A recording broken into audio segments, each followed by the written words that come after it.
fugimos por menos, irmãos. É besteira, eu considero uma baboseira alguém afirmar isso. Ora, eles falharam, eles eram homens. É compreensível que eles tenham sentido medo. O que não se admite é que não tenham confiado no Senhor. Josué e Caleb viram as mesmas cidades, viu o mesmo povo, viu os mesmos gigantes, mas diz o que? Eles perseveraram em seguir o Senhor. Eles também sentiram medo, eles também sentiram o terror que os outros sentiram, só que eles confiavam no Senhor. A diferença é essa: nós temos as mesmas coisas, somos muitas vezes confrontados pelos mesmos problemas. A diferença é que uns confiam no Senhor e outros não confiam. E se você não confia no Senhor, você faz o quê? Você foge, porque somente por meio da fé é que nós conseguimos vencer determinadas situações da nossa vida. Não adianta você querer vencer por meio de outro ou por outro meio, porque é impossível, só pela fé. A fé é a única arma capaz de vencer qualquer situação na vida. Sem ela, por isso que diz o escritor aos Hebreus, é impossível agradar a Deus. Porque é preciso que aqueles que se aproximam de Deus creiam que Deus existe e que a recompensa do Senhor busca. Portanto, eles enfrentaram. O que Josué enfrentou, o que Caleb enfrentou, o que enfrentaram aqueles homens para desapossar da terra essa gente, os cananeus, e se apropriar da herança de Deus, foi algo muito, muito além do que você pode imaginar. Eu acredito, particularmente, a minha opinião, não estou dizendo que a Bíblia diz isso, e eu faço questão de distinguir que é verdade escrita e que eu tenho como opinião, que esses demônios, esses gigantes, eram de fato espíritos de demônios, não eram pessoas comuns não. Embora tivessem corpo, tivessem uma anatomia humana e todas as características da raça, isso era demônio, porque não é possível que fosse gente. E eles tiveram que expulsar para se apossar da terra. O que você tem que expulsar hoje para você tomar posse da bênção? Dificuldadezinhas ali, né? Doenças, dificuldade financeira, perseguições, incompreensões, coisas do tipo. Você acha que é difícil? Imagina se você tivesse que enfrentar ódio com 3,5 metros de altura. Imagina se a lança do homem aqui pesava isso tudo, se a sua armadura pesava 60 quilos, quanto não pesava de ódio? Se soltasse ali em cima de nós, ele esmagava. E eles se enfrentaram e venceram porque creram. Agora chega a vez de Davi lutar contra esse aqui. Capítulo 17 de Samuel diz que ele desafia, versículo 8: e parou e clamou às companhias de Israel e disse-lhes: para que saireis a ordenar a batalha? Não sou eu filisteu, e vós servos de Saul? Escolhei entre vós um homem que desça a mim. Se ele puder pelejar comigo e me ferir, a vós seremos por escravos. Porém, se eu o vencer e o ferir, então a nós sereis por escravos e nos servireis. O que ele pediu? Um homem para lutar com ele, um único homem. E o desafio era esse: se ele me vencer, diz Golias, todos vocês vão se apoderar de nós vamos servir a vocês. E se eu vencer o guerreiro de vocês, vocês vão nos servir e nos ser escravos. Era justo? Era, se não fosse o seu tamanho. Mas o versículo 12 vai nos mostrar como Davi chega lá. Nós vamos passar isso.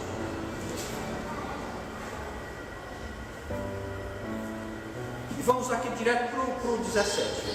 E disse Jessé a Davi, seu filho. Versículo 17 do capítulo 17. Enquanto Golias desafiava o exército de Israel, o pai de Davi, Jessé, o mandava para a guerra, não para lutar, mas para levar mantimentos aos seus irmãos. E ele chega e depara com a situação. E disse Jessé a Davi, seu filho: toma-te, peço-te para teus irmãos um efa deste grão tostado e estes 10 pães, e corre a levá-los ao arraial a teus irmãos. Porém estes 10 queijos de leite leva ao capitão de 1000, e visitará a teus irmãos, a ver se vão bem, e tomarás o seu penhor. Foi dessa maneira que Davi soube o que estava acontecendo. Ele chega lá, entrega os suprimentos aos irmãos, ao exército, e ouve o alvoroço, irmãos, porque todos os dias o homem via, até bem próximo a onde eles estavam enfileirados para matar, e dizia: tem alguém aí para lutar comigo? E certamente ele blasfemava, e zombava, e insultava, e tripudiava sobre a cabeça deles, e todo mundo estava com ele. Ninguém teve coragem de batalhar contra ele. Vamos passar aqui para o versículo 32, para não ficarmos muito tempo na narrativa. E Davi disse a Saul: não desfaleça o coração de ninguém por causa dele. Teu servo irá e pelejará contra este filisteu. Porém Saul disse a Davi: contra este filisteu não poderás ir para pelejar com ele, pois tu ainda és moço, e ele homem de guerra desde a sua mocidade.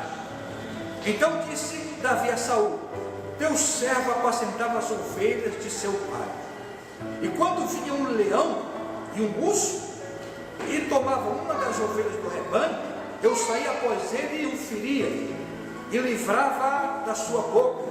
E quando ele se levantava contra mim, lançava-lhe mão da barba e o feria e o matava. Irmãos, isso aconteceu de fato com ele. Ninguém sabia. Ele agora relata a Saul que de fato tinha acontecido com ele. Quando Saul ouve que aquele rapaz franzino havia matado um leão e um urso, sabemos que são 2 animais extremamente fortes e que dificilmente alguém ousaria pegar um leão pelas barbas, né? Seria um suicídio, né, fazer isso.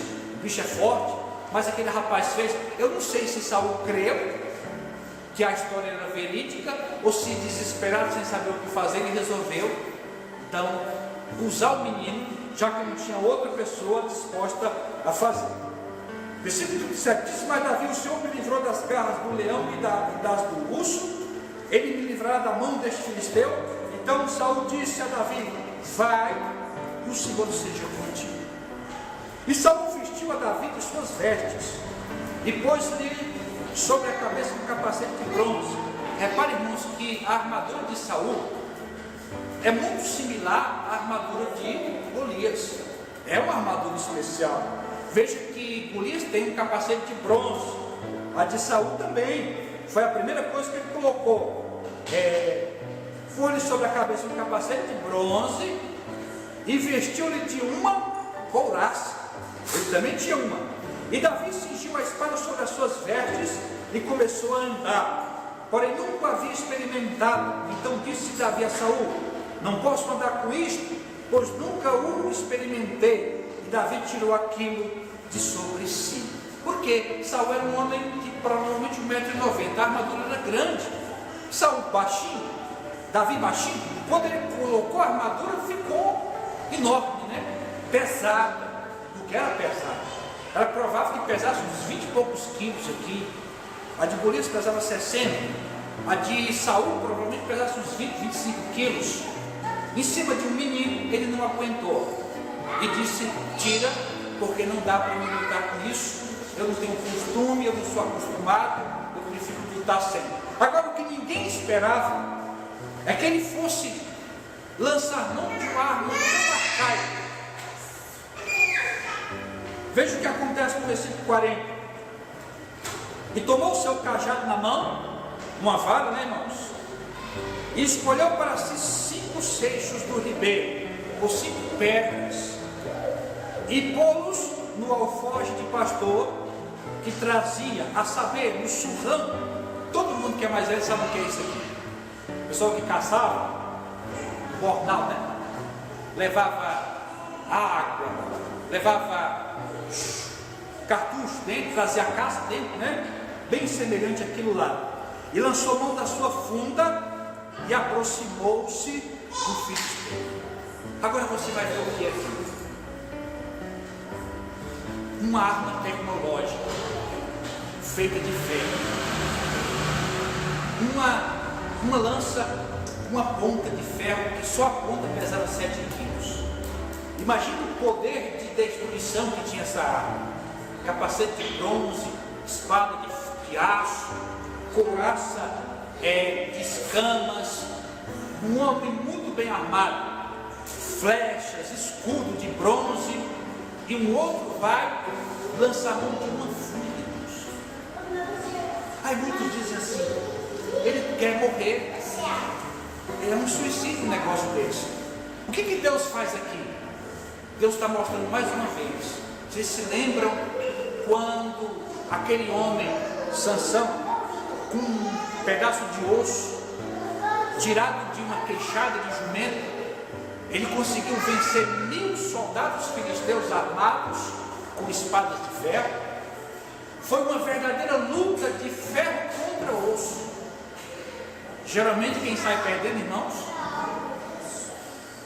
experimenta colocar teu braço na frente de uma lâmina afiada. O que vai acontecer? Seu braço corta a lâmina? Ao contrário, não é? Ele venceu com a queixada de jumento. Deus dizia naquele dia em alto e bom som: eu não preciso de nenhuma parafernália dessas, de nenhuma tecnologia que o homem possa criar para dar vitória a ninguém. Deus dá vitória. Por isso os crentes são loucos, porque todas as batalhas que nós travamos, irmãos, nós estamos por baixo. Já percebeu? Nunca se levanta uma luta contra você que você tenha condições de vencer. Pelo menos comigo não é assim. Quando vem uma luta, porque eu não posso vencer. É um problema que eu não tenho condições de lidar. E vem. E é sempre assim. Porque quem vence é o Senhor nosso Deus. O que diz a palavra? O cavalo se prepara para a batalha, mas a vitória vem do Senhor. O que fazemos é ir à batalha. A vitória é de Deus. E todas as vezes que você trava uma batalha, você não tem condições de vencer. É o Senhor que vence você. E quanto maior for o inimigo, melhor vai ser a sua vitória.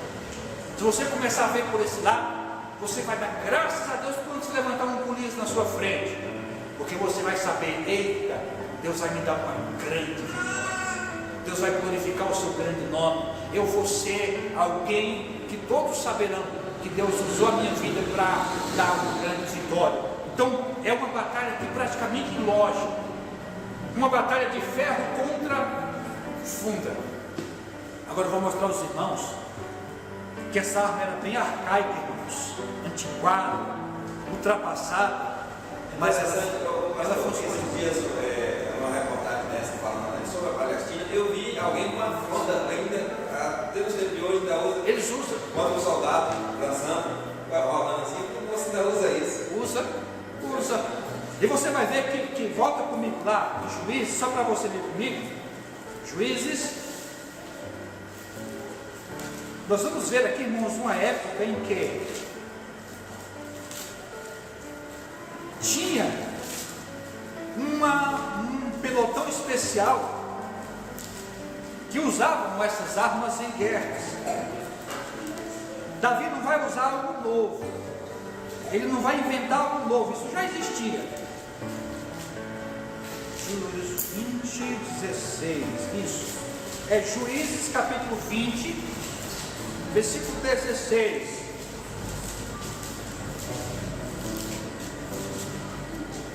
Leiam aí, bem alto. É da tribo de Benjamim. Pode ler.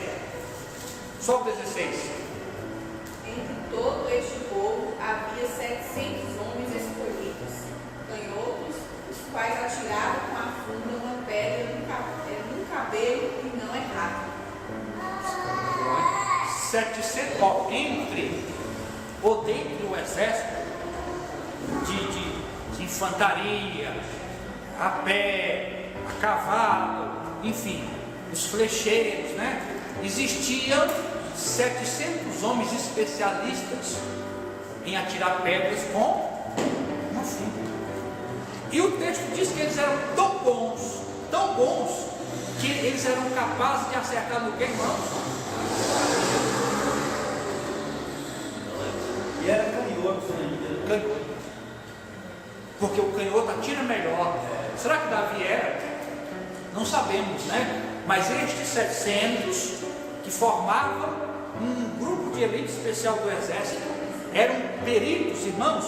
E não pensa você que aquilo é uma pedrinha devagarinho, aquilo sai com muita força. E ele não pega igual nos filmes, né? O filme ele pega uma pedrinha desse tamanhozinho, vai, uma pedra desse tamanho, gira e gira, não criando algo novo, mas lançando mão do que já existia há muito e muito tempo. Muita gente pensa, Davi foi o primeiro. Ignorância. Provado que não foi, né? Ele simplesmente fez uso de algo que já existia. Quantas vezes nós pedimos uma revelação de Deus, irmãos? Nós vamos encerrar. Uma revelação nova para lidarmos com um problema. Quem já pediu aí? Será que só foi eu? Mas vocês sabiam que já existe?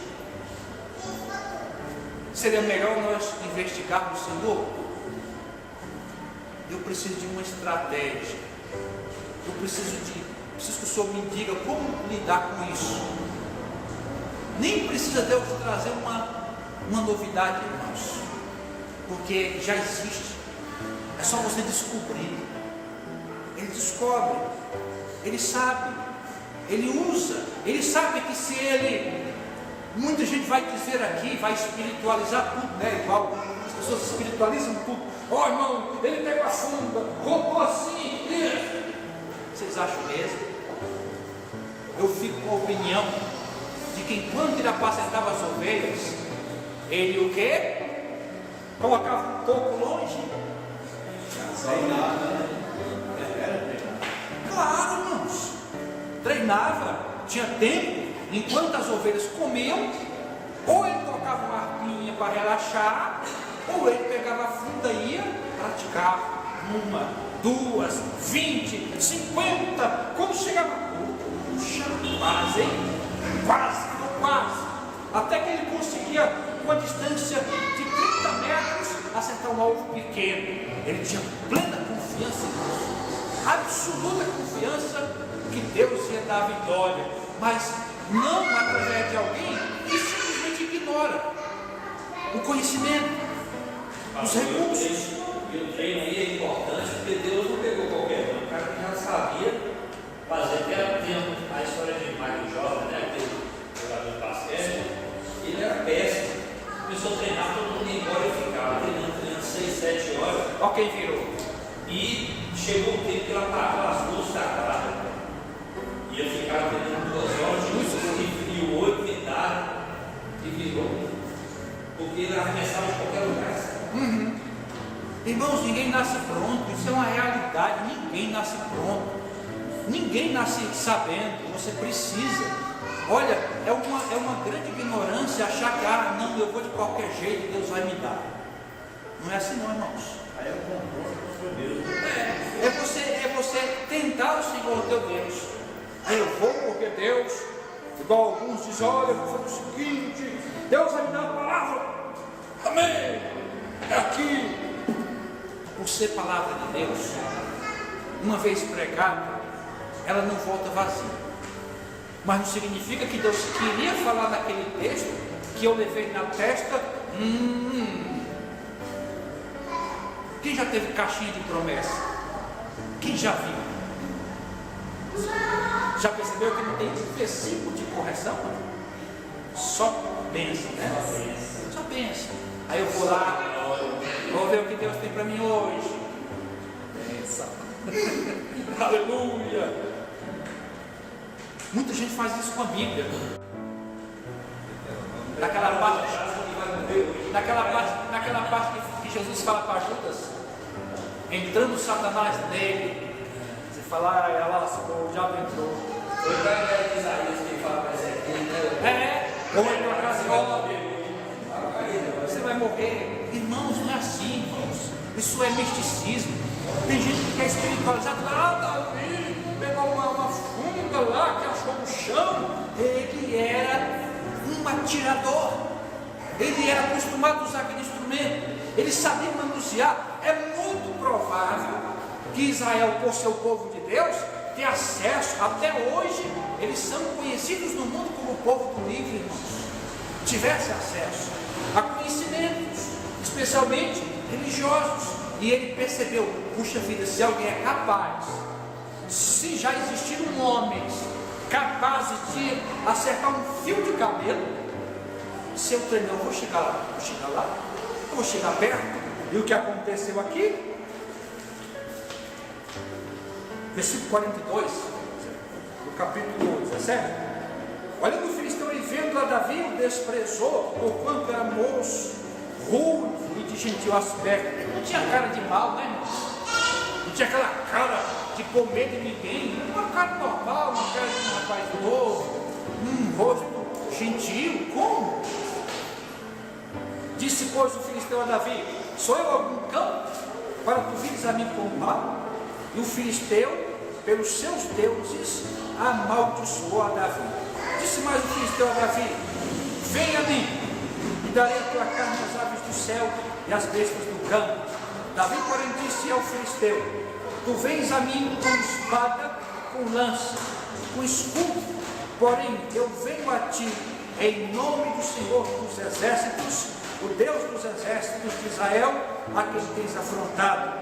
Hoje mesmo o Senhor te entregará na minha mão, e ferir-te-ei, tirar-te-ei a cabeça, e os corpos do arraial dos filisteus darei hoje mesmo às aves do céu e às feras da terra, e toda a terra saberá que há um Deus em Israel, e saberá toda esta congregação que o Senhor salva, não com espada. Está vendo, irmãos? Ele entendia perfeitamente, nem com lança, porque do Senhor é a guerra, e ele vos entregará na nossa mão.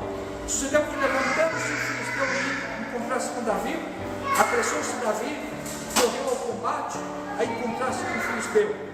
E Davi pôs a mão no alfoge, e tomou dali uma pedra, e com a funda lhe a atirou, e feriu o filisteu na testa, e a pedra se lhe encravou na testa, e saiu sobre o seu rosto, e caiu sobre o seu rosto em terra. Assim Davi prevaleceu contra o filisteu com uma funda, com uma pedra, e feriu o filisteu e o matou. Ele deu uma pedrada. É óbvio que o homem não morreu, mas foi tão forte que a pedra diz que entrou na testa dele. Ele caiu. No que ele caiu, o que fez o menino? Tirou a espada dele e decepou-lhe a cabeça. Foi em nome do Senhor, uma vitória em nome do Senhor. Matou o que possivelmente, irmãos, porque depois daqui você não vê mais nenhuma referência a gigantes. Eu acredito que o último foi esse. Eles estavam diminuindo, né? Possivelmente uma mudança aconteceu na espécie, não sei. Mesmo assim era grande, né? Foi o último. Acabou, ó. Varreu. Porque em todas as guerras entre filisteus e israelitas posteriores a esta, você não vê nenhuma referência de gigantes. Acabou. Na terra de Canaã já não existiu mais. Josué se encarregou de exterminá-los. O maior de todos, que era príncipe, governante, Moisés o matou do outro lado. Ó, esse Og, irmãos, você vai ver muitas referências bíblicas mostrando Og e Magog. Og como símbolo de autoridade maligna, como símbolo de poder do diabo. Quando você lê na Bíblia referências a Og, é engrandecendo o poder de Deus sobre as forças malignas. Portanto, leva-nos a crer de fato que se tratasse de uma personagem demoníaca, não de um ser humano comum, porque a Bíblia se refere como forças diabólicas que foram vencidas pelo poder do nosso Deus, o Senhor dos Exércitos, através de homens. Se eles puderam vencer tantas coisas, por que você também não pode, né? Vamos colocar de pé.